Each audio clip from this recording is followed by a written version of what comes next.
Hi guys, welcome back to our YouTube channel.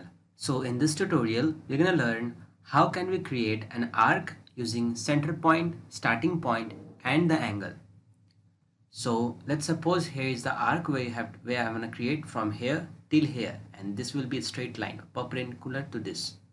Okay, so for that you have to click on this home, and in this arc group you have to click on this arc drop down, and this drop down menu appears where you have to select center, start, and angle. Just after clicking, you have to follow the steps as it says center, start, and angle. So as you can see, your command box is activated and it's saying specify the center point. So here is the center point. Just after selecting, you have to click on this first point, that's starting point. So let's suppose here is our starting point, and you have to give the direction for the angle. Like if you click here, then if you select that angle, then it will be create the arc toward this direction, and if you keep your cursor this side, downward side, then the arc will be created in upper side. So let's keep the cursor here and type 90°.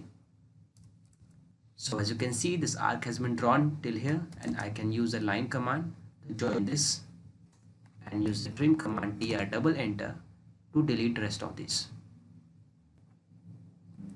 Similarly, let's see center, start, angle, center point, starting point, 180°, and enter. So as you can see, this arc has been drawn. So this way you can create an arc using center point, starting point, and the angle. Hope you like this video, guys. Thank you. If you really like the content, then please like the video and click subscribe to see more videos like this. And don't forget to share this video with others. You can find the link to complete basics to advanced Excel tutorial in the description below, or you can visit mahagurus.com to see lots of other software courses. Thank you.